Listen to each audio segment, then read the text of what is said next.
Tonight, the wheels are in motion for a $10 million payout from St. Louis County to one of its police lieutenants.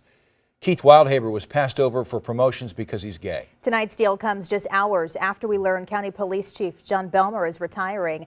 News 4's Kim St. Ange is finding out where the payout money is coming from. Kim? Well, this is actually a copy of the settlement with the county and Lieutenant Wildhaber. So it shows the county has agreed to pay him $10.25 million. Tonight, the county executive says the chief's retirement has nothing to do with this settlement.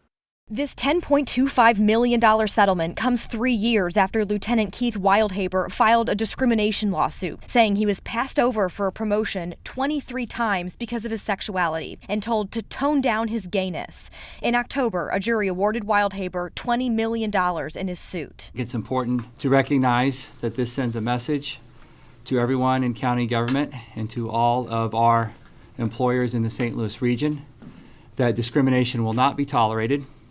Discrimination of any type, including discrimination based on sexual orientation. St. Louis County Executive Sam Page says the money to pay this settlement will not come from Prop P, the taxpayer-approved sales tax for public safety. This settlement will be paid through general revenue, through a mechanism that we can bond and limit the present-day impact to our budget and maintain our normal operations of county government. Here's how the settlement will be structured. Within 60 days, the county will pay $7 million.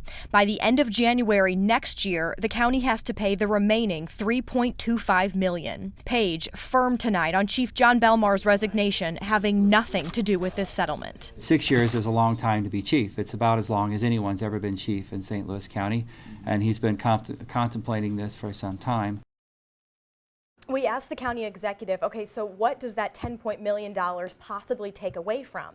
Sam Page claims that there is $35 million in the general fund, so he says at this point, it really should not take away any money that would already be for those funded projects that would include things like road improvements. Okay, so this seems settled, but there are still some concerns that are building. Yeah, we were talking to Councilman Tim Fitch, and he has some concerns. He was saying he actually didn't even know the final details of this settlement or that would even be announced today. He was also saying he's a little worried that the county would be eventually forced to kind of dip into some of those Prop P funds if you're eventually needing to, take out of some of the other areas. So still some concern tonight. Okay, we'll stay on top of it. Kim, thank you.